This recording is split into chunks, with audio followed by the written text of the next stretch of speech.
মানহাজ এবং মাযহাবের মধ্যে পার্থক্য আছে। মাযহাব বলা হয় ফিকহি মাযহাবকে, হাম্বলি, মালিকি, শাফিঈ, হানাফি, এই ফিকহি মাযহাবকে মাযহাব বলা হয়। আর এই সকল মাযহাবই সালাফি মানহাজ বা আহলুস সুন্নাত ওয়াল জামাআত, এই সকল মাযহাবের যারা সত্যিকার ইমাম, সত্যিকার আলেম ওলামা, ইমাম আবু হানিফা, ইমাম শাফিঈ, আহমদ বিন হাম্বল, ইমাম মালিক, তারা সালাফি মানহাজ বা আহলুস সুন্নাত ওয়াল জামাআতের অনুসারী ছিলেন। তথা মানহাজ হচ্ছে একটা ব্যাপক জিনিস, আর মাযহাব হচ্ছে শুধু ফিকহের ক্ষেত্রে। এই আহলুস সুন্নাত ওয়াল জামাআত নামটার উৎপত্তি হয়েছে, আহলুস সুন্নাহ মানে আহলুল হাদিস, সুন্নাত মানে হাদিস, আর হাদিস মানে সুন্নাত। আহলুস সুন্নাহ মানে আহলুল হাদিস বা আহলুল আসার, আর ওয়াল জামাআহ মানে সাহাবীদের জামাত। আহলুস সুন্নাতি ওয়াল জামাআহ মানে হাদিসের অনুসারী ও সাহাবীদের জামাতের অনুসারী। ওয়াল জামাআহ, যুগে যুগে আহলুস সুন্নাত ওয়াল জামাআত এই নামকরণের প্রয়োজনীয়তা বা সালাফি মানহাজের প্রয়োজনীয়তা কেন দেখা দিয়েছে? আমরা সবাই তো মুসলমান, মুসলমান হওয়ার মধ্যে আবার সালাফি মানহাজ বা আহলুস সুন্নাত ওয়াল জামাআত এটার প্রয়োজনীয়তা কি? আবু বকর ওমর রাদিয়াল্লাহু তাআলা আনহুর যুগ পর্যন্ত ইসলামী শাসনে, ইসলামী খেলাফাতে মুসলমানদের মধ্যে কোনো মতভেদ ছিল না। যেমন আল্লাহর রাসূলের যুগে এক নীতি, এক পথ, এক আকীদার উপর সকলেই ছিলেন, ঠিক তেমনি আবু বকরের যুগে, ঠিক তেমনি ওমর রাদিয়াল্লাহু তাআলা আনহুর যুগে কোনো দলাদলি, কোনো মতভেদ, কোনো ফেরকা ওমর রাদিয়াল্লাহু তাআলা আনহুর জীবদ্দশায় তৈরি হয়নি। রাসূল সাল্লাল্লাহু আলাইহি ওয়াসাল্লাম ভবিষ্যৎবাণী করে গেছিলেন যে ওমর রাদিয়াল্লাহু তাআলা আনহু হচ্ছেন যে ফিতনা ভবিষ্যতে আসবে সেই ফিতনার দরজা। ওমর রাদিয়াল্লাহু তাআলা আনহুর মৃত্যু মানে ওই ফিতনার দরজা খুলে যাওয়া। আর ওমর রাদিয়াল্লাহু তাআলা আনহু যতদিন জীবিত আছেন ততদিন ফিতনাও বন্ধ থাকবে, আসতে পারবে না। তাহলে ওমর রাদিয়াল্লাহু তাআলা আনহুর মৃত্যুর পরে ইসলামী খেলাফাতে এবং মুসলমানদের মধ্যে যে মতভেদ, দলাদলি দেখা গেল সেটা ফিতনা। সেটা কি? কেননা ওমর রাদিয়াল্লাহু তাআলা আনহুর জীবদ্দশায় যেটা দেখা যায়নি, আর তার মৃত্যুর পরে যে ফিতনা দেখা যাবে বলে আল্লাহ রাসূল বলেছিলেন, সেটা এই দলাদলি। তাহলে দলাদলি, মতবিরোধ, ফেরকাবাজি একটা ফিতনা, যেটা রাসূল সাল্লাল্লাহু আলাইহি ওয়াসাল্লামের এই হাদিস থেকে স্পষ্টভাবে প্রমাণিত হয়। ফিতনা যখন শুরু হলো তখন ওসমান রাদিয়াল্লাহু তাআলা আনহুর বিরুদ্ধে বিদ্রোহ করে বসলো একদল মানুষ, যারা নতুন ইসলাম গ্রহণ করেছে। আমল, আকীদা, ঈমান শক্ত মজবুত এখনো হয়নি। যে সমস্ত সাহাবী আল্লাহর রাসূলের সাথে ছিলেন তাদের মতো পাক্কা ঈমান, ইসলামের ভাবসাব, সার্বিক অবস্থা তারা এখনো অনুভব করতে পারেনি। তারা আবেগের বশবর্তী হয়ে ওসমান রাদিয়াল্লাহু তাআলা আনহুর বিরুদ্ধে বিদ্রোহের ডাক দিয়ে মদিনাতে হরতাল বা অবরোধ করলেন, যেটা আমাদের ভাষায় আমরা বলি হরতাল বা অবরোধ।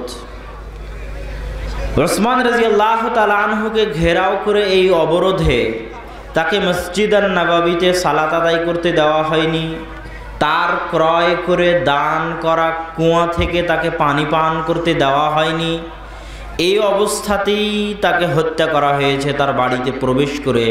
এমতো অবস্থায় তিনি কোরআন তেলাওয়াত করছিলেন রাদিয়াল্লাহু তাআলা আনহু। ওসমান রাদিয়াল্লাহু তাআলা আনহুর মৃত্যুর পরে আলী রাদিয়াল্লাহু তাআলা আনহু আসলেন। দলাদলি ফেরকাবাজি আরও স্পষ্ট, আরও প্রকট আকার ধারণ করতে থাকল। তো সেই দলাদলি মধ্যে দুটো জিনিস ছিল সবচেয়ে স্পষ্ট। একদল মানুষ আলী রাদিয়াল্লাহু তাআলা আনহুর এত ভক্ত দেখাচ্ছিলেন যে তাকে খোদা বা আল্লাহ বানিয়ে দিয়েছিলেন, নাউজুবিল্লাহ। তাদেরকে স্বয়ং আলী রাদিয়াল্লাহু তাআলা আনহু আগুনে জ্বালিয়ে দিয়েছেন। আজকের যারাও সিরিয়ায় বাদশাহী করছে তাদেরকে নুসাইরি, তারাও আলাবি, তারাও এখনও আলী রাদিয়াল্লাহু তাআলা আনহুকে আল্লাহ বা সৃষ্টিকর্তা মনে করে, হিন্দুদের মতো। আর একদল এর বিপরীতে আবির্ভাব ঘটল, যারা বলল যে আলী রাদিয়াল্লাহু তাআলা আনহু কাফের, মুআবিয়া রাদিয়াল্লাহু তাআলা আনহু কাফের, নাউজুবিল্লাহ। এদেরকে বলা হলো খারেজি। আর আলী রাদিয়াল্লাহু তাআলা আনহুর অতি ভক্তি যারা করছিল তাদেরকে বলা হলো শিয়া। তো এই দুটো দল যখন তৈরি হয়েই গেল, তখন এই দুটো দলের মধ্যে যারা নাই তাদেরকে তো আলাদা করার জন্য কিছু বলা লাগবে। কথা বুঝতে পারেননি? তাদেরকে আলাদা করার জন্য বলা শুরু হলো যে অধিকাংশ সাহাবিদের সাথে যারা আছে, কোনো সাহাবি বলেনি যে আলী রাদিয়াল্লাহু তাআলা আনহু আল্লাহ বলেছে, কোনো সাহাবি বলেনি যে আলী মুআবিয়া কাফের, বরং সাহাবিরা তাদেরকে বুঝাতে গেছে। কিতাবুর রিসালার মধ্যে আল ইমাম শাফিঈ আব্দুল্লাহ বিন আব্বাস খারিজিদের নিকটে গিয়ে তাদেরকে বুঝাচ্ছিলেন যে কেন আলী রাদিয়াল্লাহু তাআলা আনহু এখনও কাফের হননি, কেন মুআবিয়া রাদিয়াল্লাহু তাআলা আনহু এখনও কাফের হননি, এর দলিল দিচ্ছিলেন। তখন খারিজিরা পাল্টা প্রশ্ন করছিল, তিনি পাল্টা উত্তর দিচ্ছিলেন। তাদের এই কথোপকথন ইমাম শাফিঈ কিতাবুর রিসালার মধ্যে লিখে গেছেন। তো খারেজি এবং শিয়াদের থেকে আলাদা করার জন্য যারা, তাদেরকে বলা হলো আহলুস সুন্নাহ ওয়াল জামাআহ। সাহাবীদের সাথে যারা, হাদিসের সাথে যারা, সুন্নাতের সাথে যারা, কেননা কোরআনের সাথে সবাই আছে। কথা বুঝতে পেরেছেন? এমন কেউ নাই যে কোরআনের সাথে নাই। শিয়াদেরও কোরআনের সাথে তারা আছে, খারিজিদেরও দলিল কোরআনে আছে। সব ফেরকা কোরআন, কেননা কোরআন এমন একটা জিনিস যেটা সবাই জানে যে এটা না মানলে সে কাফের হয়ে যাবে, এটার মধ্যে ঢুকানোর মতো কিছু নাই। এই জন্য কোরআনের সাথে সবাই আছে, এই জন্য আর বলার প্রয়োজন হয়নি যে আহলুল কোরআন। কিন্তু অনেকেই আছে যারা হাদিস বা সুন্নাতের সাথে নাই, হাদিস বা সুন্নাত অনুযায়ী কোরআন বুঝতে চায়নি, নিজের বুঝ অনুযায়ী বুঝতে চেয়েছে, তারাই পথভ্রষ্ট হয়ে গেছে। পৃথিবীতে মানুষ তিন ধরনের। এক, যারা নিজের বুঝ অনুযায়ী কোরআন হাদিস বুঝতে চায়, কোনো আলেম ওলামার মন্তব্য, কোনো ইমামের ফতোয়া, কারো কথাই শুনতে চায় না, নিজে বাংলা বুখারি কিনে পড়বে, ফতোয়া দিবে, নিজে বাংলা মুসলিম কিনে পড়বে, ফতোয়া দিবে। এরা হচ্ছে পথভ্রষ্ট। এদের মধ্যে থেকেই খারিজিদের জন্ম হয়, এদের মধ্যে থেকেই শিয়াদের জন্ম হয়, এদের মধ্যে থেকেই মুতাজিলা মুরজিয়াদের জন্ম হয়, জাহমিয়া মুশাব্বিহাদের জন্ম হয়। আর একদল আছে যারা নির্দিষ্ট ইমামের তাকলিদ করতে চায়, নির্দিষ্ট ব্যক্তির সাথে কোরআন এবং হাদিসকে খাস করতে চায়, তারা বিভিন্ন মাযহাবে বিভক্ত। আর আরেক দল আছে আহলুস সুন্নাহ ওয়াল জামাআহ বা সালাফি মানহাজ, যারা এই দুইটার মাঝামাঝি থাকতে চায়, নির্দিষ্ট ব্যক্তিও নয়, আবার আলেম ওলামাকে বাদ দিয়েও নয়, সালাফে সালেহিনকে বাদ দিয়েও নয়, আহমদ বিন হাম্বল, শাফিঈ, মালিক এদেরকে বাদ দিয়েও নয়, আবার তাদের নির্দিষ্ট তাকলিদ করেও নয়, এই দুইটার মাঝামাঝি। তাদের কি বলা হয়? আহলুস সুন্নাত ওয়াল জামাআত, আহলুল আসর বা সালাফি। সাহাবীদের এই যুগের পরে নতুন একটা যুগ আসলো, যেই যুগে আব্বাসীয় খেলাফতের আমলে, উমাইয়া খেলাফতের আমলে কি হতো? উমাইয়া খেলাফতের আমলে শুধু জিহাদ আর জিহাদ, শুধু সীমানা বাড়াও দেশ বিজয় করো, সীমানা বাড়াও দেশ বিজয় করো। এবং উমাইয়ারা যতদূর পর্যন্ত ইসলামের সীমানা বাড়িয়ে গেছে, তার চেয়ে কমেছে, বরং বাড়েনি। যতটুকু বাড়ার, যতদূর ইসলাম পৌঁছার, যতদূর পর্যন্ত দাওয়াত যাওয়ার, তার 90% এখন যে মুসলিম কান্ট্রিগুলো দেখা যাচ্ছে তার 90% উমাইয়াদের আমলে বিজিত। আবু বকর, ওমর, ওসমান, আলী এবং উমাইয়াদের খেলাফত আমলে। আব্বাসীয়রা যখন খেলাফত আমলে আসলো তখন তারা জ্ঞান বিজ্ঞানের গবেষণা, ডাক্তারি বিদ্যায় উন্নতি, সাহিত্য চর্চায় উন্নতি, কবিতা চর্চায় উন্নতি, গবেষণায় উন্নতি, বিনোদনমূলক কাজ কারবার, এগুলো নিয়ে ব্যস্ত হয়ে গেল।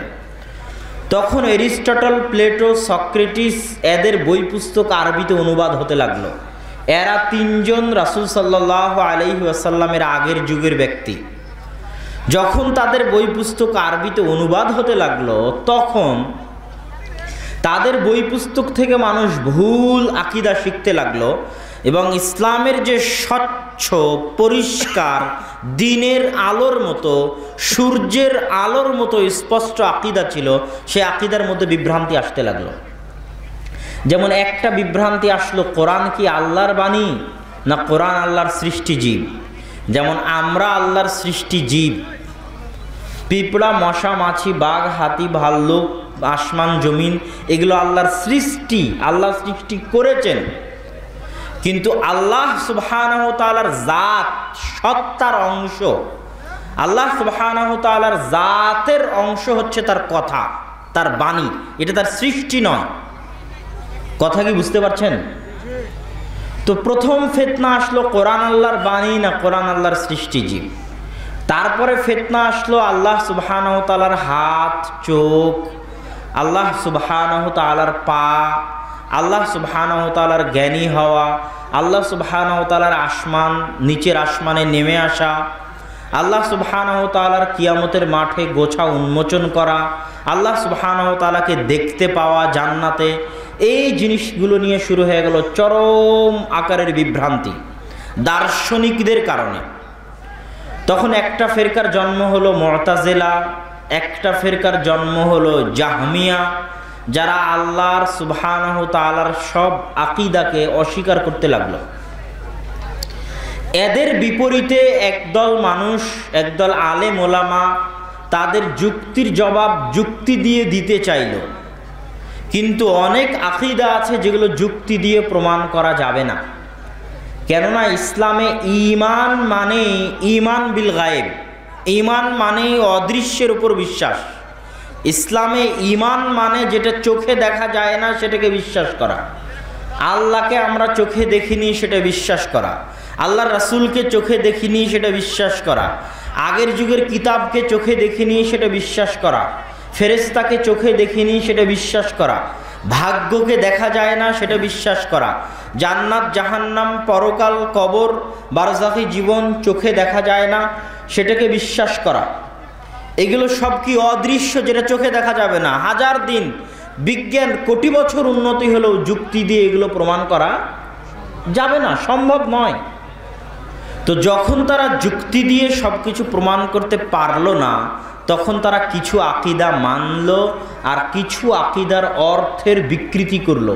বলল আল্লাহ নিচের আসমানে নেমে আসে মানে আল্লাহর দয়া রহমত নেমে আসে, আল্লাহ নেমে আসেন না। আল্লাহ সুবহানাহু ওয়া তাআলার হাত আছে মানে আল্লাহ সুবহানাহু ওয়া তাআলার ক্ষমতা আছে। আল্লাহ সুবহানাহু ওয়া তাআলা হাসেন মানে আল্লাহ সুবহানাহু ওয়া তাআলা সন্তুষ্ট হন, তিনি আসলে হাসেন না। কথা কি বুঝতে পারছেন? এই যে পরিবর্তন করে অর্থ করা, এটা হতে লাগলো। এনাদেরকে বলা হয় মাতুরিদি, আশআরি। এই এতগুলো গ্রুপের মাঝখানে আরেকটা আলাদা করার জন্য, পার্থক্য করার জন্য, যে আবু বকরের বিশ্বাস কি ছিল, ওমরের বিশ্বাস কি ছিল, আলী, ওসমান সাহাবীদের বিশ্বাস কি ছিল,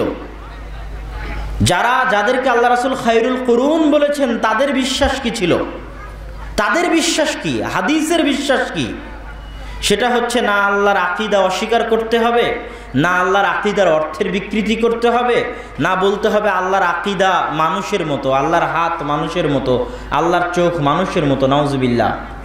বরং কি বলতে হবে, যেভাবে আছে সেভাবে বিশ্বাস করি, প্রকৃত অর্থে বিশ্বাস করি, তবে কেমন তা আল্লাহ ভালো জানেন, কেমন তা আল্লাহ ভালো জানেন। কোরআনে আল্লাহ বলেছেন আল্লাহ আরশে আছেন, বিশ্বাস করি। যেহেতু আল্লাহ বলেছেন, প্রকৃত অর্থে বিশ্বাস করি। কেমনভাবে আছেন তিনি ভালো জানেন, তার শানে যেমন মানায় তেমন ভাবে। আল্লাহ রাসূল অগণিত হাদিসে বলেছে আল্লাহ রাসূল রাতের 1/3 শেষ দ্বিতীয়াংশে তিনি নিচের আসমানে নেমে আসেন, বিশ্বাস করি। কিভাবে নেমে আসেন? সারা পৃথিবীতে 24 ঘন্টা কোথাও না কোথাও তো রাতের শেষ ভাগ হচ্ছেই, এখনও কোথাও না কোথাও রাত 2-3 বাজতেছে।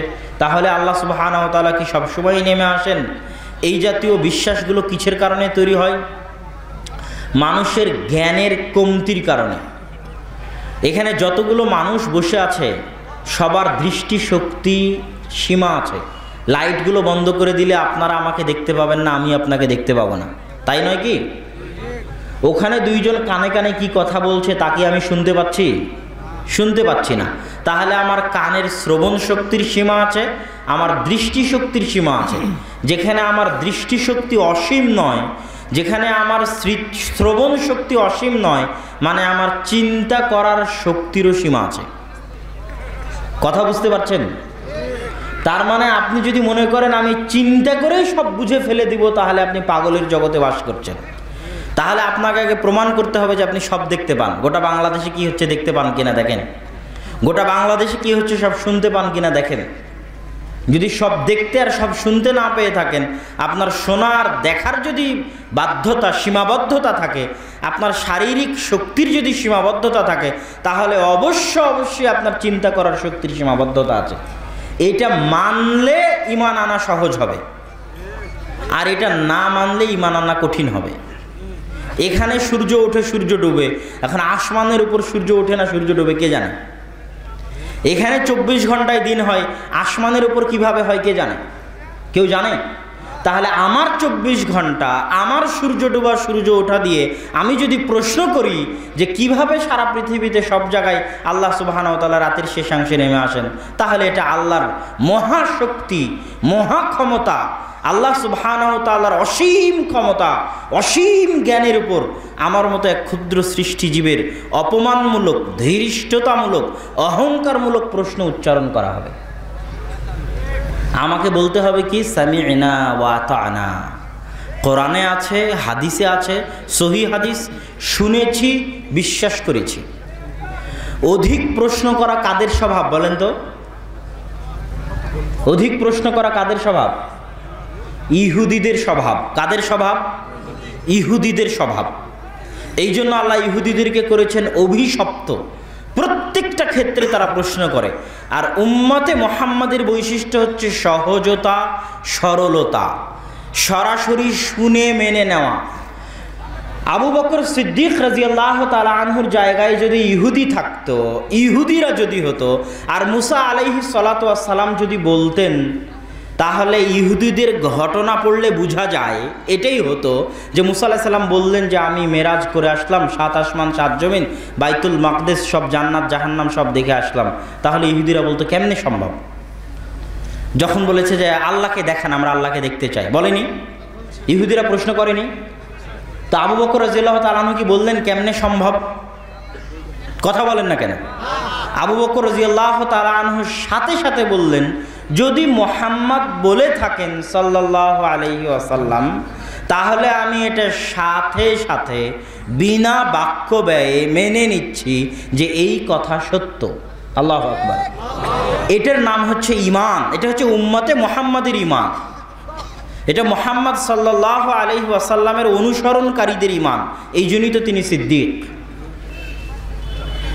তারপরে যুগ যেতে যেতে আরেক দল ফেরকার আবির্ভাব হলো, যারা বলল যে ঈমানের সঙ্গে নিয়ে সমস্যা তৈরি করলো। আমি আহলুস সুন্নাত ওয়াল জামাত কারা এটা দেখাচ্ছি। প্রথমে খারিজি শিয়া চলে গেল, তারপরে জাহমিয়া, মুশাব্বিহা, মুতাজিলা, আশারি, মাতুরিদিয়ারা চলে গেল। এবার ঈমানের সঙ্গে একদল মানুষ বলল যে ঈমান অন্তরে থাকলেই হয়। আমার পর্দা অন্তরে আছে, কে বলেছে মুখ ঢাকতে হবে? বলে না মানুষ, মন ঠিক থাকলেই হলো। এটা আছে না নাই? এটাকে বলা হয় মুরজিআহ। যদি অন্তরে বিশ্বাস করলেই মুমিন হওয়া যায়, তাহলে বাদশাহ হিরাক্লিয়াসও মুমিন, তাহলে আবু তলেবও মুমিন। কেননা বাদশাহ হিরাক্লিয়াস অন্তর দিয়ে বিশ্বাস করত।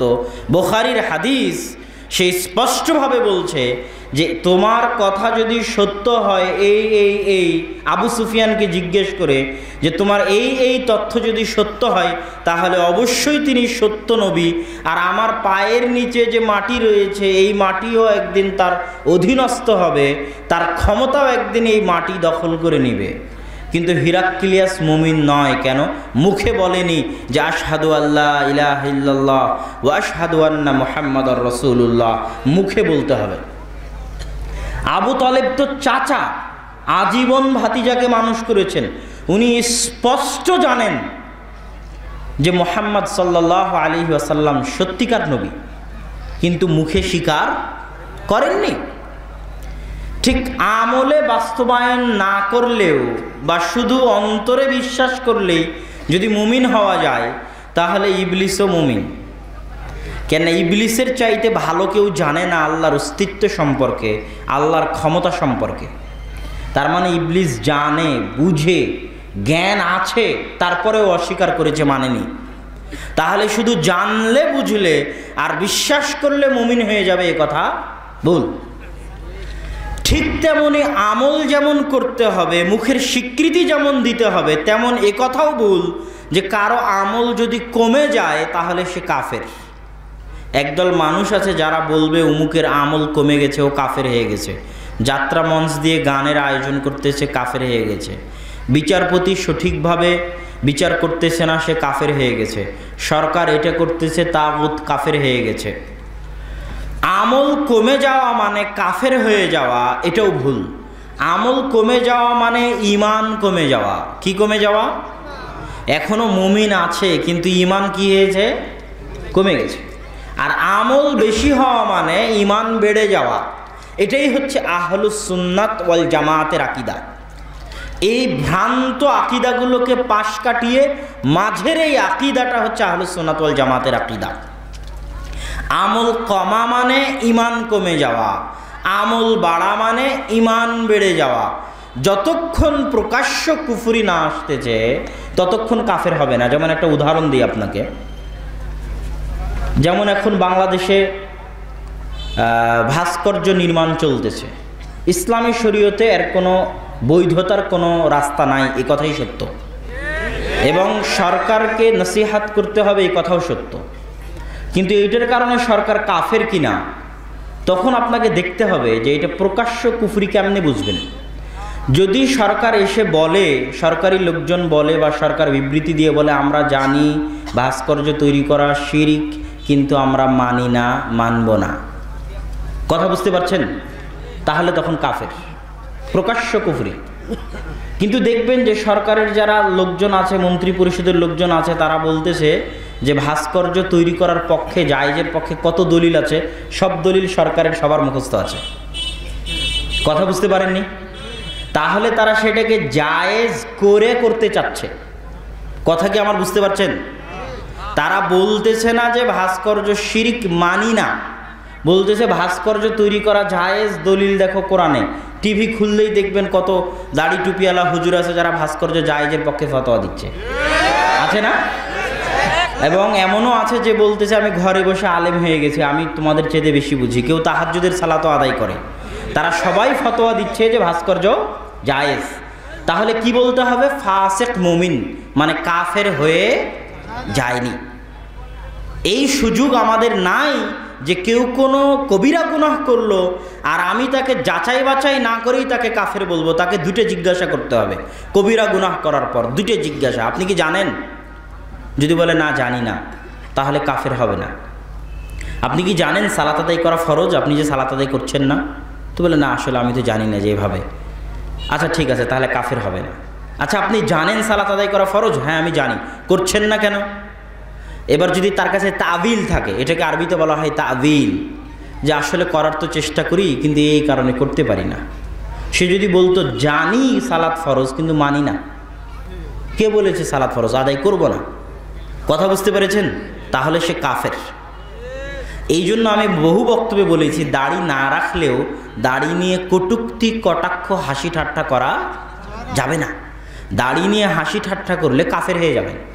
ইসলামের ছোট থেকে ছোট যে বিষয় সাবেত প্রমাণিত, ছোট থেকে ছোট যে কোনো প্রমাণিত বিধান নিয়ে হাসি ঠাট্টা করলে সজ্ঞানে সে কাফের হয়ে যাবে। কিন্তু যদি হাসি ঠাট্টা না করে, তার কাছে কোনো তাবিল থাকে, সরকারকে জিজ্ঞেস করছি কেন করছেন, সরকার বলছে এই দেখো কোরআনে দলিল আছে, আমি বুঝাচ্ছি কিন্তু তিনি মানতেছেন না, কিন্তু তিনি এটা বলতেছেন না যে আমি মানি শিরক কিন্তু তাও করব, তাহলে কাফের। আর যখন সেটার পক্ষে দলিল দিয়ে তাবিল করে বলতেছে না করার সুযোগ আছে, এই দেখো দলিল, তখন ফাসেক। কথা বুঝতে পারছেন? এই জায়গায় খারিজি এবং আহলুস সুন্নাত ওয়াল জামাতের আকীদার পার্থক্য, মুরজিয়া এবং আহলুস সুন্নাত ওয়াল জামাতের আকীদার পার্থক্য। এবার আরও সামনে যাই, তাহলে ইমানের সঙ্গে আহলুস সুন্নাত ওয়াল জামাত হচ্ছে মনে বিশ্বাস করতে হবে, শুধু মনে বিশ্বাস করলে হবে না, কথা দিয়ে স্বীকার করতে হবে, শুধু স্বীকার করলে হবে না, কাজে বাস্তবায়ন করতে হবে। কাজের বাস্তবায়নের আধিক্যতা ইমানের বেড়ে যাওয়া, কাজের বাস্তবায়নের কমে যাওয়া ইমানের কমে যাওয়া। তারপরে আসলো তাকদীর, ভাগ্য। ভাগ্য নিয়ে মানুষ দুই ভাগে বিভক্ত হয়ে গেল। একদল মানুষ সম্পূর্ণরূপে ভাগ্যকে অস্বীকার করে বসলো। আজকের যুগে এই ফেরকার সদস্য বেশি। কোনো আন্তর্জাতিক খেলা শেষ করে যদি ক্যাপ্টেনকে জিজ্ঞেস করা হয় আপনি আজ হারলেন কেন, ক্যাপ্টেন যদি বলে ভাগ্যের দোষে হেরেছি, তাহলে এটাকে আন্তর্জাতিক মিডিয়ায় হাসি ঠাট্টার বস্তুতে পরিণত করা হবে। যে আধুনিক যুগেও সে ভাগ্যকে স্বীকার করে। কথা বুঝতে পারছেন?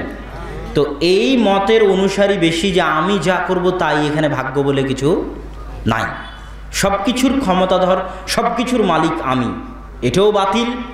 আবার আরেক দল মানুষ আছে যারা বলবো আমি কিছুই করতে পারি না, সব আল্লাহই করায়, আমার এখানে কোনো ক্ষমতা নাই। আমি যদি চুরি করি তো আল্লাহ করায়, আমি যদি কাউকে হত্যা করি তো আল্লাহ করায়, জেনা করলেও আল্লাহ করায়, নাউজুবিল্লাহ। কথা বুঝতে পারছেন? এই দুই আকীদার মাঝখানের আকীদা হচ্ছে আহলুস সুন্নাত ওয়াল জামাআতের আকীদা, যে আমি যে কাজ করি সে কাজ স্বেচ্ছায় করি, কিন্তু সেই কাজ করার ক্ষমতা আমাকে কে দিয়েছেন? আল্লাহ সুবহানাহু ওয়া তাআলা দিয়েছেন। আমার চেষ্টা সফলতা পর্যন্ত পৌঁছবে না এটা আমার ভাগ্য নির্ধারণ করবে, আমার তাকদীর নির্ধারণ করবে। আর আল্লাহ সুবহানাহু ওয়া তাআলার জ্ঞানই হচ্ছে তাকদীর। মানুষ কোনো কাজ বাধ্য হয়ে করে না, স্বেচ্ছায় করে, কিন্তু ওটা যে করবে এটা আল্লাহ আগে থেকে জানেন। আল্লাহর এই জ্ঞানটাই তাকদীর। মানুষ যে করবে এটা আল্লাহ আগে থেকে জানেন, আল্লাহর এই জ্ঞানই তাকদীর। আল্লাহ সুবহানাহু ওয়া তাআলা তার এই জ্ঞানটাকে কলম দিয়ে লিপিবদ্ধ করেছেন।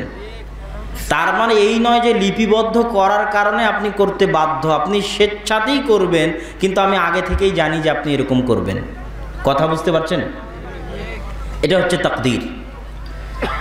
এই সালাফি মানহাজের সাথে জরুরি কয়েকটা কথা, সেটা হচ্ছে আল হিজব আস সালাফি, আল মানহাজ আস সালাফি। সালাফি দল, সালাফি মানহাজ। এই জায়গায় জামাতবদ্ধ জীবনযাপন সংক্রান্ত বহু হাদিসের বিকৃতি ঘটানো হয়েছে, বহু হাদিসের। জামাতবদ্ধ জীবনযাপন বলতে আমাদেরকে বোঝানো হয় নির্দিষ্ট একটা দল, নির্দিষ্ট একটি সংগঠন, তার একজন নেতা, তার একজন আমির, তার হাতে বায়াত, তার অনুসরণ, এটা হচ্ছে জামাতবদ্ধ জীবনযাপন। এবং সেখান থেকে কেউ বের হয়ে গেলে সে জামাত থেকে বের হয়ে গেল, হত্যাযোগ্য অপরাধী হয়ে গেল, সে ইসলাম থেকে খারিজ হয়ে গেল, এরকম চরম অপরাধী হয়ে গেল, এটা মনে করা হয়। এটা হচ্ছে চরম ভ্রান্ত আকীদা। এটা হচ্ছে ইসলাহ আহলিল হাদিস, আহলে হাদিসদের সংশোধনের জন্য বলতেছি। এটা সালাফি মানহাজের আকীদার সম্পূর্ণ বিপরীত। জামাতবদ্ধ জীবনযাপন মানে দুইটা জিনিস।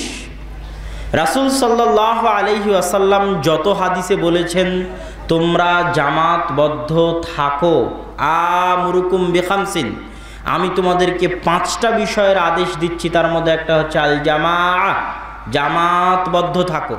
রাসূল সাল্লাল্লাহু আলাইহি ওয়াসাল্লাম বলেছেন কেউ যদি জামাতবদ্ধ না থাকে, জামাত থেকে বের হয়ে যায় 1 বিঘত পরিমাণ, তাহলে তার কাঁধ থেকে ইসলাম খুলে পড়ে যাবে। এটা আল্লাহ রাসূলের হাদিস। রাসূল সাল্লাল্লাহু আলাইহি ওয়াসাল্লাম বলেছেন, মুসলমানকে হত্যা করা হারাম। মুসলমানের রক্ত, ধন সম্পদ, ইজ্জত হারাম। ইজ্জত হারাম, এটা কি বুঝেন? সম্মান হারাম, এই কথাটা মানুষ বুঝে না। আজকের যুগের যারা মানবতাবাদী বলে দাবি করে যে আমরা মানবতাবাদী, মানুষের অধিকার নিয়ে কথা বলি, সেটা জাতিসংঘের মানবাধিকার সংস্থা হোক আর অন্য কোনো মানবাধিকার সংস্থা হোক, তারা মানুষের মৌলিক অধিকার বলতে সবসময় মানুষের মুখের কথার অধিকার বুঝায়, মানুষকে হত্যা না করা বুঝায়, মানুষের ধন সম্পদ ছিনিয়ে না নেওয়া বুঝায়। কিন্তু মানুষের সম্মানের অধিকার, মানুষের ইজ্জতের অধিকার বিষয়ে পৃথিবীতে একমাত্র ইসলাম কথা বলে, আর কেউ কথা বলে না। এটা আপনাকে আরও ভালোভাবে বুঝতে হবে। তারা বলছে আপনি আপনার মানব অধিকার নিয়ে কথা বলছি মানে আপনি কথা বলার স্বাধীনতা আছে, কথা বলার স্বাধীনতা আছে, কিন্তু আর একজনের যে সম্মানের অধিকার আছে, সম্মানের স্বাধীনতা আছে, সেটাকে দিবে? সম্মানের অধিকার এটা পৃথিবীর কোনো মানবাধিকার সংস্থা দেয়নি, কোনো মানুষকে দেয়নি।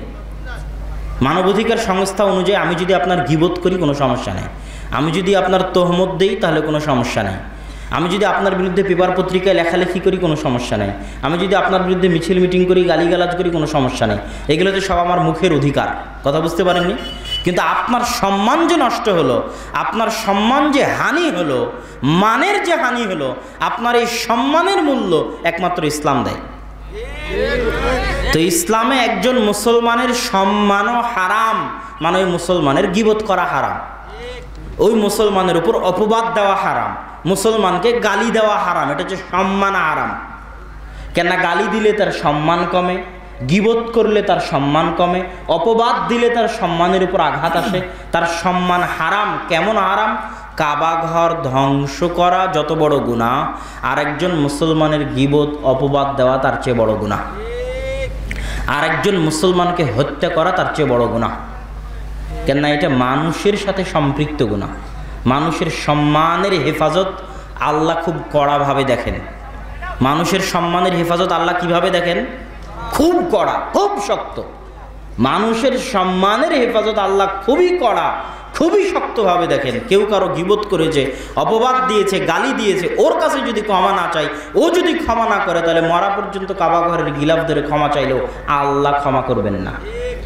আল্লাহর নিকটে মানুষের মর্যাদার এত মূল্য, মানুষের সম্মানের এত মূল্য। তো এই কথা বলে কি বলতে চাচ্ছিলাম? একজন মুমিন মুসলিমের রক্ত হারাম, সম্পদ হারাম, সম্মান হারাম, তাকে হত্যা করা যাবে না। তবে তিন শ্রেণীর মুসলমানকে হত্যা করা যায়। এক, যে বিবাহিত অবস্থায় জেনা করেছে তাকে হত্যা করা যায়। দুই, যে অন্য মুসলমানকে হত্যা করেছে তাকে হত্যা করা যায়। তিন, যে জামাত থেকে বের হয়ে গেছে তাকে হত্যা করা যায়। তাহলে আমি আজকে তাবলিগ জামাতের সদস্য ছিলাম, কালকে তাবলিগ জামাত ছেড়ে দিলাম, মানে আমাকে হত্যা করা যাবে? আমি আজকে জামাত ইসলাম করতাম, কালকে জামাত ইসলাম ছেড়ে দিলাম, মানে আমাকে হত্যা করা যাবে? যদি আমাকে হত্যা করা না যায়, তাহলে জামাত ইসলাম, তাবলিগ জামাত জামাতবদ্ধ জীবনযাপন নয়। যেই জামাতবদ্ধ জীবনযাপনের কথা আল্লাহ রাসূল হাদিসে বলেছেন। কথা বুঝতে পারেননি? যদি জামাতবদ্ধ জীবনযাপন তাবলিগ জামাত আর জামাত ইসলামের মতো দল বা সংগঠন করা হয়, কোনো আমিরের অধীনে বায়াত নিয়ে থাকা হয়, তাহলে সেখান থেকে বের হয়ে গেলে আমাকে হত্যা করতে পারতে হবে। এটা আল্লাহ রাসূলের হাদিসের নির্দেশ। তাহলে জামাতবদ্ধ মানে ওই যে আবু বকর রাদিয়াল্লাহু তাআলা আনহু বললেন, যারা যাকাত দেয় না, দিচ্ছে না, তাদের বিরুদ্ধে যুদ্ধ করব। আমি আল্লাহে লা নুকাতিলান্নাহুম, আল্লাহর কসম আমি তাদের বিরুদ্ধে যুদ্ধ করবই করব। ওমর রাদিয়াল্লাহু তাআলা আনহু বলছে, বলেন কি? এই যে দেখেন আহলুস সুন্নাত ওয়াল জামাতের আকীদা। খারিজিদের আকীদা হচ্ছে যার আমল নাই ওকে হত্যা করো, এটা খারিজিদের আকীদা। কাফের হয়ে গেছে, সব কাফের, সরকার কাফের, বিচারপতি কাফের, সব কাফের, সবকে হত্যা করে দিতে হবে। মানে বাংলাদেশ আর মুসলমান দেশ নয়, এটা দারুল হারব, দারুল কুফার, কাফেরদের দেশ। এই দেশে এখন যুদ্ধ করা যাবে। কথা বুঝতে পারছেন? আর যুদ্ধ করা জায়েজ মানে কি জানেন? আপনার স্ত্রী তার জন্য হালাল, আপনার স্ত্রী তার জন্য গনিমতের মাল, এর মানে যুদ্ধ করা। নাউজুবিল্লাহি মিন যালিক। মুসলমানে গৃহযুদ্ধ হলে, মুসলমানে গৃহযুদ্ধ হলে গনিমতের মালের কোনো সাবেত ইসলামে নাই। আলী রাদিয়াল্লাহু তাআলা আনহুর সাথে মুআবিয়া রাদিয়াল্লাহু তাআলা আনহুর যুদ্ধ হয়েছে, আলী রাদিয়াল্লাহু তাআলা আনহুর সাথে আয়েশা রাদিয়াল্লাহু তাআলা আনহার যুদ্ধ হয়েছে, কিন্তু কেউ বন্দিনী, গনিমতের মাল ইত্যাদির কোনো অবস্থান ওখানে ছিল বলে ইতিহাসের পাতায় প্রমাণ পাওয়া যায় না। কেননা তারা কেউ কাফের নয়, সবাই মুসলমান। কবিরা গুনাহ করলে কেউ কাফের হবে এ কথা মিথ্যা। তো আমরা কি আলোচনা করছিলাম? আমরা আলোচনা করছিলাম যে রাসূল সাল্লাল্লাহু আলাইহি ওয়াসাল্লাম আবু বকর রাদিয়াল্লাহু তাআলা আনহু যখন বললেন যে দেখো আমি এদের বিরুদ্ধে যুদ্ধ করব, তখন ওমর রাদিয়াল্লাহু তাআলা আনহুর আকীদা সঠিক। আল্লাহ রাসূল তাকে যেভাবে শিখিয়ে দিয়ে গেছে, উনি তো আর খারিজি আকীদার মানুষ না। উনি তখন বলতেছে আচ্ছা দেখেন, আল্লাহ রাসূল তো বলেছে যে কালেমা পড়েছে আশহাদু আল্লা ইলাহা ইল্লাল্লাহ ওয়া আশহাদু আন্না মুহাম্মাদার রাসূলুল্লাহ, তার রক্ত হারাম, তাকে তো হত্যা করা যাবে না। তো এরা তো সবাই কালেমা পড়ে মুসলমান হয়ে আছে, এদের বিরুদ্ধে আপনি কিভাবে যুদ্ধ করবেন? এদের রক্ত কিভাবে হালাল হবে? তার মানে ওমর রাদিয়াল্লাহু তাআলা আনহুর আকীদা সঠিক আকীদা, আর খারিজিদের আকীদা ভ্রান্ত আকীদা। তার প্রমাণ এই ঘটনা। তখন আবু বকর রাদিয়াল্লাহু তাআলা আনহু বলছে শোনো, আমি তো যুদ্ধ করবই, লাউ মানাউনি ইকালান ইউআদ্দুনাহু ইলা রাসূলিল্লাহ। আল্লাহর রাসূলের যুগে যাকাত দিতে এসে জাকাতের উটের সাথে উটের দড়ি দিয়েছে, খেজুর দিতে এসে খেজুরের সাথে খেজুরের বস্তা দিয়েছে, ওসর দিতে এসে গমের সাথে গমের বস্তা দিয়েছে।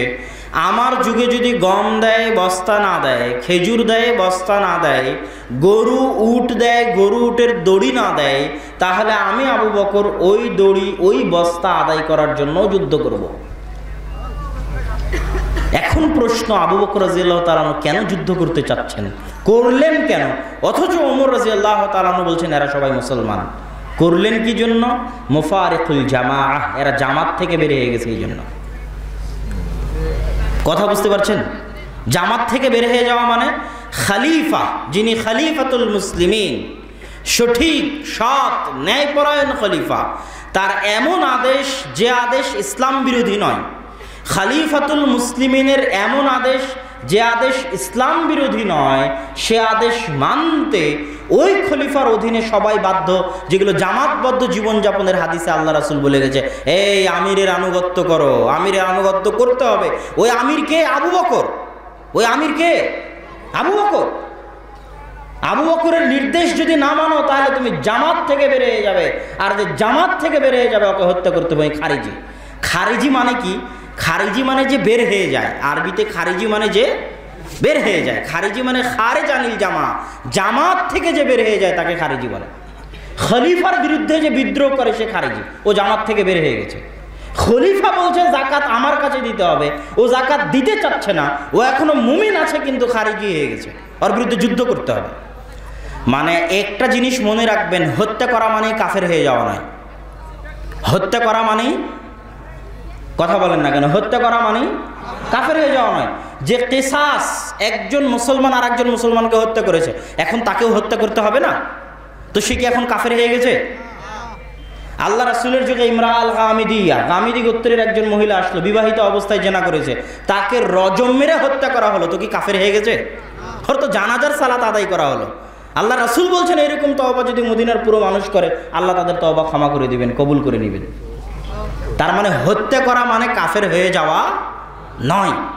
তাহলে মুসলমানের রক্ত হারাম, কিন্তু 3 অবস্থায় হালাল। কিন্তু ওই 3 অবস্থায় হালাল মানে কাফের হয়ে গেছে তা নয়। এরা আমার দরবারে জাকাত দিতে আসতেছেন, এরা কাফের হয়ে গেছে এই জন্য যুদ্ধ করতেছি না, এরা তো জামাত থেকে বের হয়ে গেছে। আমি তো খলিফা, আল্লাহ রাসূল আমিরের আনুগত্য করতে বলেছে, জামাতের সাথে থাকতে বলেছে। এই জামাত তো সেই জামাত, ওই আমির তো আমি আমির। কথা বুঝতে পেরেছেন? তাহলে ওই আমিরের যত হাদিস, জামাতবদ্ধ জীবনযাপনের যত হাদিস, সব হচ্ছে খলিফার সাথে। আর একটা কোথায় ডক্টর আব্দুল্লাহ জাহাঙ্গীর রাহিমাহুল্লাহ এই ব্যাখ্যাটা করেছেন তার বিভিন্ন বইয়ে, আর এটা আমি নিজেও বুঝেছিলাম, আমারও স্বাভাবিক বুঝ এটাই ছিল, কিন্তু আমি দেখি তিনিও করেছেন তার বই পুস্তকে এই ব্যাখ্যা। তিনি বলছেন জামাতবদ্ধ থাকা মানে 5 ওয়াক্ত সালাতে মসজিদের সাথে, মসজিদ ভিত্তিক যে সমাজ, সেই সমাজের সাথে থেকে, ওই মসজিদের সাথে সম্পৃক্ত থেকে জীবনযাপন করার নাম জামাতবদ্ধ জীবনযাপন করা। যে মুসলমানের সম্পর্ক মসজিদের সাথে নাই, সে মুসলমান জামাতের সাথে নাই। কথা আবার বুঝেন, যেই মুসলমানের সম্পর্ক মসজিদের সাথে নাই, ওই মুসলমান জামাত থেকে বের হয়ে গেছে। কোনো মুসলমান মসজিদের সাথে সম্পর্ক ছাড়া থাকতে পারবে না। আব্দুল্লাহ জাহাঙ্গীর রাহিমাহুল্লাহ লিখছেন, আর আমিও এটাই বুঝেছি। কোথায় থেকে বুঝেছি সেই হাদিসটা বলি আপনাকে। রাসূল সাল্লাল্লাহু আলাইহি ওয়াসাল্লাম বলছেন, মা মিন কারিয়াতিন, এমন কোনো গ্রাম নেই যেই গ্রামে 3 জন মানুষ বসবাস করে, ইল্লা আন তুকামা ফীহি সালাহ, আর ওই গ্রামে তারা জামাতবদ্ধ হয়ে সালাত আদায় করে না। একটা গ্রামে মাত্র 3 জন মুসলমান বসবাস করে, আর 3 জন মুসলমান আজান দিয়ে একামাত দিয়ে জামাতবদ্ধ সালাত আদায় করে না, ইস্তাহওয়াযা আলাইহিমুশ শাইতান, তাদের উপর শয়তান আক্রমণ করবে। কেননা পালবিহীন ভেড়ার উপর বাঘ যেভাবে আক্রমণ করে, জামাতবিহীন মানুষের উপর শয়তান সেভাবে আক্রমণ করে। এখানে আল্লাহ রাসূল জামাত শব্দ ব্যবহার করেছেন। কি শব্দ ব্যবহার করেছেন? জামাত। মানে যেই লোকটা 5 ওয়াক্ত সালাতে মসজিদে জামাতের সাথে আসে না, ওই লোকটাকে আল্লাহ রাসূল বলছেন পালবিহীন ভেড়ার উপর, পালবিহীন বিচ্ছিন্ন ভেড়ার উপর যেভাবে বাঘ আক্রমণ করে, ওইভাবে 5 ওয়াক্ত সালাতের মসজিদে যে যায় না, ওই জামাত বিচ্ছিন্ন, জামাত থেকে দূরে থাকা ওই ব্যক্তির উপর শয়তান সেভাবে আক্রমণ করবে। তাহলে জামাতবদ্ধ থাকা মানে 5 ওয়াক্ত সালাতে যে কোনো মূল্যে মসজিদের সাথে সম্পর্ক রাখতেই হবে। মসজিদের সাথে সম্পর্ক ছাড়া কোনো ব্যক্তি নিজেকে মুসলমান দাবি করতে পারে না। মসজিদের সাথে সম্পর্ক ছাড়া কোনো ব্যক্তি বলতে পারে না আমি মুসলমানদের জামাতের সাথে আছি। যেখানে যে আছে, যেভাবে আছে, পৃথিবীর যে প্রান্তে যেখানে মুসলমান আছে, 3 জন যদি একত্রিত হয়, যেখানে যে প্রান্তে আছে, America, London, Kuwait, Canada, Bahrain, আফ্রিকার জঙ্গল, আটলান্টিক মহাসাগর, জাহাজের উপর, জাহাজের বাহিরে, বাড়িতে, ঘরে, যেখানে যেভাবে মুসলমান আছে, সেখানে সেই মুসলমান যদি 3 জন হয়, তাহলে সে জামাত কায়েম করবে আজান দিয়ে, তাহলে সে মুসলমানের জামাতের সাথে থাকবে। আর যদি না করে তাহলে সে মুসলমানের জামাতের সাথে নাই, তাহলে সে মুসলমানের জামাতের সাথে নাই। এটা হলো আহলুস সুন্নাত ওয়াল জামাতের আকীদা। তাহলে সালাফি মানহাজ হচ্ছে এইটা। আর সালাফি হিজব, সালাফি দল, তার মানে কি সালাফি দল সালাফি মানহাজ থেকে বহির্গত না, তারাও সালাফি মানহাজের অন্তর্ভুক্ত, কিন্তু এই বাড়াবাড়িগুলো থেকে মুক্ত থাকতে হবে। এই বাড়াবাড়িগুলো, যে আমার সাথে যে থাকলো না সে আমার ভাই নয়, আমার সাথে যে থাকলো না আমি তার সাথে সম্পর্ক ছিন্ন করে দিব, এই বাড়াবাড়িগুলো থেকে দূরে রাখতে হবে। মসজিদ উমুকের তুমুকের এটা না, মসজিদ একমাত্র আল্লাহ সুবহানাহু ওয়া তাআলা। পবিত্র কোরআন এবং সহিহ হাদিস অনুযায়ী দাওয়াতি কাজ হলে মসজিদে দাওয়াতি কাজ করতে দিতে হবে। এবার আসি ভারত উপমহাদেশে আহলুস সুন্নাত ওয়াল জামাত। ভারত উপমহাদেশে কি আহলে হাদিস বা আহলুস সুন্নাত ওয়াল জামাত তারা কি আজকে নতুন? এটা অনেকেই বলে যে তারা আজকে নতুন এসেছে, বলে না যে এই ব্রিটিশ ইহুদি খ্রিস্টানরা তাদের যুগে আহলে হাদিস বা আহলুস সুন্নাত ওয়াল জামাতকে তৈরি করেছে। ভারত উপমহাদেশে আহলুস সুন্নাত ওয়াল জামাত বা সালাফি মানহাজের অনুসারীদের একটা আলাদা ইতিহাস আছে, ব্যতিক্রম ইতিহাস আছে।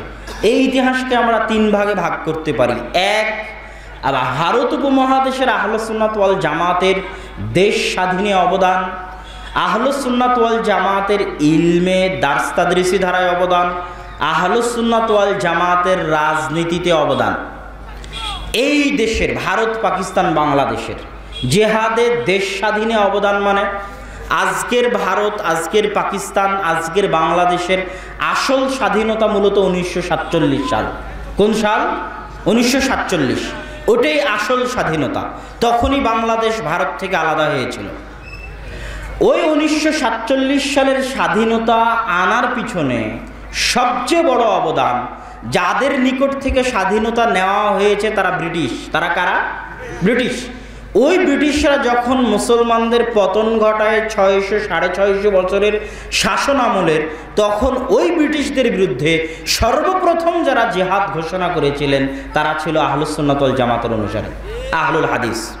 মাওলানা শাহ ইসমাইল শহীদ, যার লেখা তাকবিয়াতুল ইমান, তাযকিরুল ইখওয়ান, এই বইগুলোর মধ্যে তিনি সেই যুগে তাওহীদের ওপর এত চমৎকার বই হতে পারে, যেটা আরবিতে রিসালাতুত তাওহীদ নামে অনুবাদ হয়েছে, এটা ভারত উপমহাদেশে বসে কল্পনা করা সম্ভব নয়। সেই বইয়ে তিনি তাকলিদের বিরুদ্ধে বলেছেন, রাফুল ইয়াদাইনের কথা বলেছেন, 12 তাকবীরে সালাতের কথা বলেছেন, এগুলো সব বলেছেন। তিনি 25,000 হাদিসের হাফেজ ছিলেন এবং তিনি বালাকোটে 31শে মে তিনি শুক্রবারের দিন তিনি ইন্তেকাল করেন। এবং তিনি এবং সৈয়দ আহমদ ব্রেলভি তারা ছিলেন ব্রিটিশ বিরোধী আন্দোলনের মূল কর্ণধার এবং তাদের পরবর্তীতে এই ধারা চলতে থেকেছে। সেই ধারার বদৌলতেই পরবর্তীতে দেশের স্বাধীনতা এসেছে, সেটা ভারতের স্বাধীনতা হোক, পাকিস্তানের স্বাধীনতা হোক, বাংলাদেশের স্বাধীনতা হোক। ভারত উপমহাদেশের আর একটা ধারা ইলমি ধারা, মিয়া নাজির হোসাইন দেহলভি, এনার চারজন মহান ছাত্র, একজন মাওলানা শামসুল হক আজিমাবাদী, একজন মাওলানা আব্দুর রহমান আল মুবারকপুরি, একজন মাওলানা সানাউল্লাহ অমৃতসরী, আর একজন মাওলানা আবদুল্লাহ গাজীপুরি। গাজীপুর নামে উত্তরপ্রদেশে একটা জেলা আছে। এই চারজন মহান শাগরেদ সারা ভারত উপমহাদেশে আহলে হাদিস মানহাজ প্রচারে যাদের সবচেয়ে বড় অবদান আছেন তারা এই চারজন। আর এই চারজনের শিক্ষক হচ্ছেন শাইখুল কুল ফিলকুল মিয়া নাজির হোসাইন দেহলভি। আর পুরো পাক ভারত বাংলাদেশে হাদিসের এমন কোনো সানাদ নাই, খুব কম সানাদ আছে যেই সানাদ মিয়া নাজির হোসাইন দেহলভি বা শাহ ওলিউল্লাহ মুহাদ্দিস দেহলভি হয়ে রাসূল সাল্লাল্লাহু আলাইহি ওয়াসাল্লাম পর্যন্ত পৌঁছেনি। খুবই কম সানাদ এরকম আছে। এই চারজনের কি অবদান? সারা পৃথিবীতে শ্রেষ্ঠ তিরমিজির আরবিতে ব্যাখ্যাকার লিখেছেন আব্দুর রহমান মুবারকপুরি। সারা পৃথিবীতে শ্রেষ্ঠ আবু দাউদের আরবিতে ব্যাখ্যা লিখেছেন শামসুল হক আজিমাবাদী। গায়াতুল মাকসুদ 32 খণ্ড, পাকিস্তান থেকে 2-3 খণ্ড প্রকাশ হয়েছে। আর সংক্ষিপ্ত হচ্ছে আউনুল মাবুদ, যেটা পুরোটাই প্রকাশিত। সানাউল্লাহ অমৃতসরী এমন এক ব্যক্তিত্ব না আসে যে আমরাই মনে হয় প্রথম এদেশে সহিহ আকীদার দাওয়াত দিচ্ছি, আগে সব ভুল ছিল, জাহিল ছিল, পাগল ছিল, মূর্খ ছিল। এই অহংকার যেন আমাদের মধ্যে না আসে। আহলে হাদিসদের একটা সমস্যা হচ্ছে তারা নিজেদের ইতিহাস জানে না, ইতিহাস জানতে চায় না, বুঝতে চায় না। এটা আহলে হাদিস মাদ্রাসার ছাত্র, খুব কম আহলে হাদিস মাদ্রাসার ছাত্র আছে যারা মিয়া নাজির হোসেন দেহলভির নাম জানে, যারা মাওলানা শামসুল হক আজিমাবাদীর ইতিহাস জানে, আব্দুর রহমান মুবারকপুরীর ইতিহাস জানে, সানাউল্লাহ অমৃতসরীর ইতিহাস জানে। তাদের বই পুস্তকও কেউ বাংলায় অনুবাদ করে না। এখন বাংলায় সব বিভিন্ন আরব দেশের শায়েখদের বই পুস্তকে বেশি অনুবাদ হয়, কিন্তু উর্দু বিভিন্ন বই পুস্তক অনুবাদ হওয়ার সংখ্যা অনেক কম। কিন্তু কি জন্য অনুবাদ হতে হবে? ইতিহাস ধরে রাখার জন্য। কেননা ভারত উপমহাদেশের আহলে হাদিসদের সবচেয়ে যেটা বড় অবদান সেটা হচ্ছে ফিকহি মাযহাবের ক্ষেত্রে উদারতা। ফিকহি মাযহাবের ক্ষেত্রে উদারতা আরবের আলেম ওলামাও ভারতের আহলে হাদিস আলেমদের কাছ থেকে শিখেছে। ফিকহি মাযহাবে যে উদার হতে হবে, হাম্বলি হয়ে থাকা যাবে না বা হানাফি হয়ে থাকা যাবে না, বরং তাকলিদ মুক্ত হয়ে স্বাধীনভাবে চিন্তা করতে হবে, এটা আগে থেকেই ছিল। তবে এই যুগের আরবের আলেম ওলামারা এটা শিখেছেন ভারত উপমহাদেশের আহলে হাদিস আলেম ওলামাদের বই থেকে, যেটা নাসিরউদ্দিন আলবানী রাহিমাহুল্লাহ স্বীকৃতি দিয়ে গেছে। নাসিরউদ্দিন আলবানী রাহিমাহুল্লাহ নিজেও তার ফিকহি উদারতা ভারত উপমহাদেশের আহলে হাদিস আলেম ওলামাদের কাছ থেকে শিখেছেন। সুতরাং আমাদের নিজস্ব ইতিহাসকে ছোট করে দেখার সুযোগ নেই, বরং এই ইতিহাস চর্চা হতে হবে, ধারণ করতে হবে, শিখতে হবে, জানতে হবে, জানাতে হবে। এবং আমাদের সালাফে সালেহিনদের অবহেলা করে দেখার সুযোগ নেই। আল্লাহ সুবহানাহু ওয়া তাআলা আমাদেরকে সেই তৌফিক দান করুক, আল্লাহুম্মা আমিন। বক্তব্যের শেষে তরুণ এবং যুবক ভাইদের উদ্দেশ্যে যে সংক্ষিপ্ত কথা বলতে চাচ্ছিলাম, সেই সংক্ষিপ্ত কথার মূল কথা হচ্ছে, কয়েকটা বাক্যে শেষ করে দেব। এক, আল্লাহ সুবহানাহু ওয়া তাআলা আমাদেরকে অনর্থক সৃষ্টি করেননি। আল্লাহ সুবহানাহু ওয়া তাআলা আমাদেরকে অনর্থক খেলতামাশা সৃষ্টি করেননি। আমাদের সৃষ্টির পিছনে উদ্দেশ্য আছে। দুই, আমাদের সময়ের মূল্য আছে। কেন? আমাদের জীবনটাই হচ্ছে আমাদের সময়, আমাদের জীবনটাই, আমাদের সময়টাই আমাদের জীবন। আমরা কেউ এই আকালু টাঙ্গাইলে বসবাস করি, বগুড়ায় বসবাস করি, এটা হাকিকি বসবাস নয়। হাকিকি প্রকৃত বসবাস সময়ের মধ্যে বসবাস। এই আকাউলো টাঙ্গাইলে 100 বছর আগেও কেউ ছিল, 100 বছর পরেও কেউ আসবে। তাহলে এই জমিনে থাকাটা প্রকৃত থাকা নয়। এই জমিনের মধ্যে যে রাত দিন হচ্ছে, সূর্য উঠছে ডুবছে, এর মধ্যে যে সময়টা যাচ্ছে, এই সময়ের মধ্যে বসবাস মূলত আসল বসবাস। আপনি জন্ম নিয়েছেন, মৃত্যুবরণ করবেন, এই সময়টা আপনার আসল জীবন। তাহলে অনর্থক সৃষ্টি করেননি, সময়কে অবমূল্যায়ন করা যাবে না। এই সময়ের হিসাব আল্লাহ কিয়ামতের মাঠে নেবেন। 3 নাম্বার, মানুষ মেশিনের মতো। মানুষকে আল্লাহ সুবহানাহু ওয়া তাআলা কাজের জন্য সৃষ্টি করেছেন। এই মাইক যদি কাজ না করে, মাইককে ফেলে দিতে হবে। মোবাইল যদি কাজ না করে, ডাস্টবিনে ফেলে দিতে হবে। ওই ক্যামেরা যদি কাজ না করে, সংশোধন না হয়, ঠিক না হয়, ফেলে দিতে হবে। লাইট যদি নষ্ট হয়, ঠিক না হয়, কাজ না করে, ফেলে দিতে হবে। ঠিক মানুষও তেমন। প্রত্যেকটা মানুষকে জিজ্ঞেস করা উচিত, আমি আজ সারাদিনে কি করেছি। একটা মেশিন আজকে সারাদিনে 100টা মাল সাপ্লাই দিয়েছে, আমি কি সাপ্লাই দিয়েছি আজকে, আমার প্রোডাক্ট কি।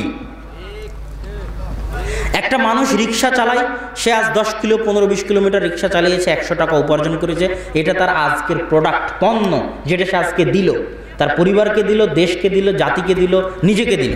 একটা ছেলে 10 পৃষ্ঠা বই পড়েছে, এই 10 পৃষ্ঠা বই পড়ার মাধ্যমে সে তার জ্ঞানকে সমৃদ্ধ করলো, এটা তার নিজেকে সে ইনভেস্ট করলো, এই সময়টা তার নিজের প্রোডাক্ট, নিজের উৎপাদন। কথা বুঝতে পারছেন? আর একটা মিস্ত্রি, একটা লেবার একটা বিল্ডিং তৈরি করলো, একটা প্রাচীর গাঁথলো, 10টা প্রাচীর আজকে দিয়েছে, এটা তার আজকের উৎপাদন, পণ্য। আমি আজকে এসেছি, বক্তব্য দিচ্ছি, এটা আমার উৎপাদন, আমি প্রোডাক্ট দিচ্ছি আপনাদেরকে। এখন একটা ছেলে যে সারাদিন ফ্রি ফায়ার আর পাবজি নিয়ে ব্যস্ত থাকে, সারাদিন ফেসবুকের গেম নিয়ে ব্যস্ত থাকে, সারাদিন মোবাইলের গেম নিয়ে, ফেসবুক, ইউটিউব, টুইটার নিয়ে ব্যস্ত থাকে, সে আসলে সারাদিনে কি প্রোডাক্ট দিল? কথা বুঝতে পারছেন কি? সারাদিনে সে কি উৎপাদন করলো, তার উৎপাদনটা কি? সারাদিনে সে নিজেকে কি দিল, জাতিকে কি দিল, পরিবারকে কি দিল, দেশকে কি দিল? কথা বুঝতে পারেননি মনে হয় আমার। যদি তার কোনো উৎপাদন না থাকে, যদি তার কোনো প্রোডাক্ট না থাকে, তাহলে সে নষ্ট হয়ে যাওয়া মেশিনের মতো, অচল, অথর্ব, নষ্ট হয়ে গেছে, পচে গেছে, গলে গেছে, তাকে ডাস্টবিনে ফেলে দিতে হবে। কথা বুঝতে পারেননি? এই সমাজে সেই বসবাস করতে পারবে যে কিছু উৎপাদন দিতে পারে, কিছু প্রোডাক্ট দিতে পারে, নিজেকে হোক, দেশকে হোক, জাতিকে হোক। আর তার বসবাসের সুযোগ নাই যে কিছু দিতে পারে না, কেননা সে নষ্ট হয়ে গেছে, পচে গেছে, অচল হয়ে গেছে, অকেজো হয়ে গেছে, অথর্ব হয়ে গেছে। তার এই সমাজে বসবাস করার সুযোগ নাই।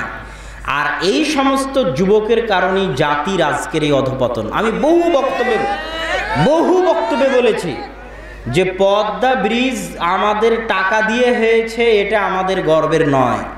পদ্মা ব্রিজ বানাতে আমাদের কয়টা ইঞ্জিনিয়ার কাজ করেছে, এটা হচ্ছে গর্বের। যদি পদ্মা ব্রিজ বানাতে সব বাঙালি বাংলাদেশি লেবার হিসেবে কাজ করে আর ইঞ্জিনিয়ার হয় বিদেশের, তাহলে এটা পরাধীনতা, এটা দাসত্ব। এটাকে বলা হয় কর্পোরেট দাসত্ব। কি দাসত্ব?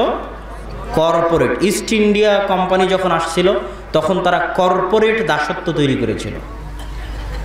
যেমন মীরের সরাই অর্থনৈতিক অঞ্চলে বিশাল এরিয়া নিয়ে কার্যক্রম চলতেছে।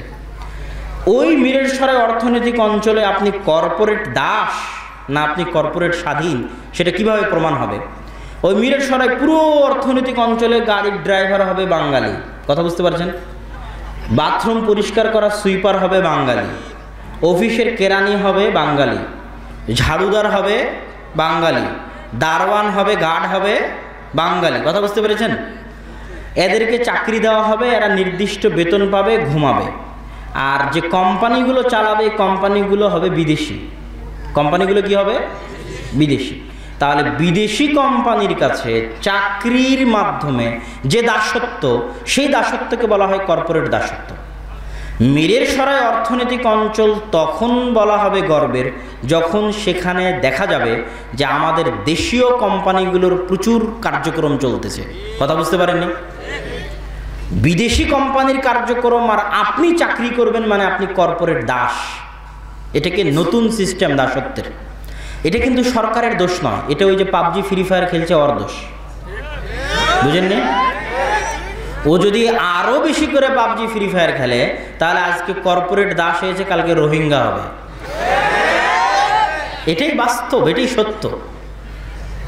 তোরা আরও বেশি করে যদি ফ্রি ফায়ার পাবজি গেম খেলে, গেম নিয়ে ব্যস্ত থাকে, তারপরে বিভিন্ন অশ্লীল গান বাজনা, তাস জুয়া, IPL BPL এগুলো নিয়ে যদি ব্যস্ত থাকে, তাহলে আজকে কর্পোরেট দাসত্ব বরণ করবে, আর কালকে রোহিঙ্গাদের যেমন কচুকাটা করেছে এরকম এদেরকেও কচুকাটা করা হবে। এটা আল্লাহর রাসূলের হাদিস, আমার কথা নয়। আল্লাহ রাসূল বলছেন সাল্লাল্লাহু আলাইহি ওয়াসাল্লাম যে সারা পৃথিবীর সব কম তোমাদের উপর ঝাঁপিয়ে পড়বে, ক্ষুধার্ত যেভাবে ঝাঁপিয়ে পড়ে। আল্লাহ রাসূল আমরা ওই দিন সংখ্যায় কম, আনাহনু কালিলুন ইয়াওমাইযিন, না তোমরা সেই দিন সংখ্যায় কম হবে না, আনতুম কাবসাই সাই, তোমরা হবে সেই দিন কিসের মতো? ফেনার মতো। কোনো আত্মমর্যাদা নাই, কোনো সম্মান নাই, যার আদর্শ নাই ওর আবার আত্মমর্যাদা আছে? আত্মমর্যাদা নাই। একটা জিনিস মনে রাখবেন, 100% স্বাধীনতা হচ্ছে আল্লাহর 100% দাসত্বের মধ্যে। 100% স্বাধীনতা আল্লাহ সুবহানাহু ওয়া তাআলার 100% দাসত্বের মধ্যে নিহিত। যে আল্লাহর 100তে 100 দাস হতে যতটুকু কম করবে, সে ততটুকু অন্য কোনো কিছুর দাস। কেউ টাকার দাস, কেউ নারীর দাস, কেউ মুভির দাস, কেউ গেমের দাস, কথা বুঝতে পারেননি? কেউ BPL-এর দাস, কেউ বিড়ি সিগারেটের দাস, কেউ জুয়া খেলার দাস, কেউ টিভিতে খেলা দেখার দাস। সবাই নিজ নিজ জীবনে কোনো না কোনো কিছুর দাসত্ব করে। কেউ ক্ষমতার দাস, কথা বুঝতে পারেননি? তো আপনি আব্দুল্লাহ, ওমা খালাকতুল জিন্না ওয়াল ইনসা ইল্লা লিয়াবুদুন, আমি মানুষকে সৃষ্টি করেছি আমার ইবাদতের জন্য। আমি কোনো সময় অনুবাদ করি না যে আল্লাহর ইবাদতের জন্য। কি জন্য করি না? ইবাদত বললে আপনি বুঝবেন নামাজ পড়লেই হয়ে গেল, কথা বুঝতে পারেননি? ইবাদাহ ইয়াবুদুন শব্দটা এসেছে আব্দ, আব্দ মানে দাসত্ব, আব্দুল্লাহ মানে দাস। ওমা খালাকতুল জিন্না ওয়াল ইনসা ইল্লা লিয়াবুদুন, আমি মানুষকে সৃষ্টি করেছি আমার দাসত্ব করার জন্য। তাহলে ইবাদত আর দাসত্ব মানে, ইবাদত মানে আপনি মসজিদ থেকে বের হলেন, মনে করেন আপনার ইবাদত শেষ। আর দাসত্ব মানে জন্ম থেকে মৃত্যু, মাথার চাঁদি থেকে পায়ের পাতা, সকাল থেকে সন্ধ্যায় 24 আওয়ার্স, 24 ঘন্টা আল্লাহর বিধানকে মেনে চলার নাম হচ্ছে আল্লাহর দাসত্ব।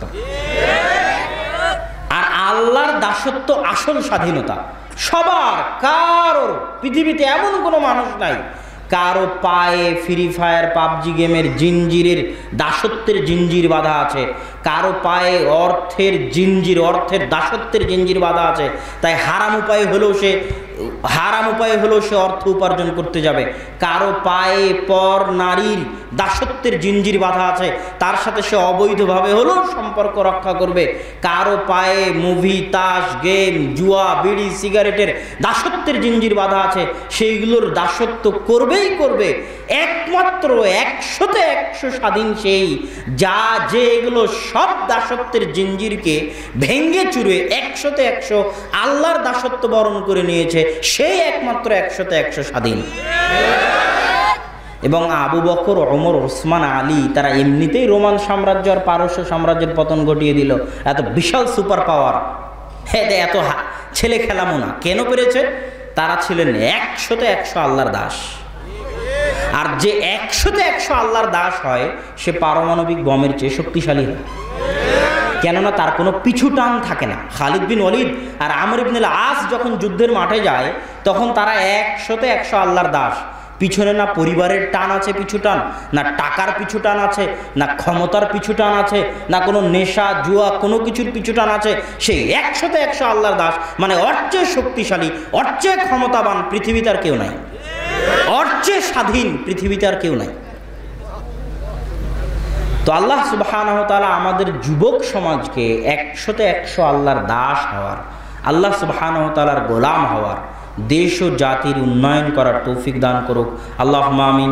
এই বলে আমি আমার সংক্ষিপ্ত বক্তব্য এখানেই শেষ করছি। ওয়া আখিরু দাওয়ানা আনিল হামদুলিল্লাহি রাব্বিল আলামিন। আসসালামু আলাইকুম ওয়া রাহমাতুল্লাহি ওয়া বারাকাতুহু।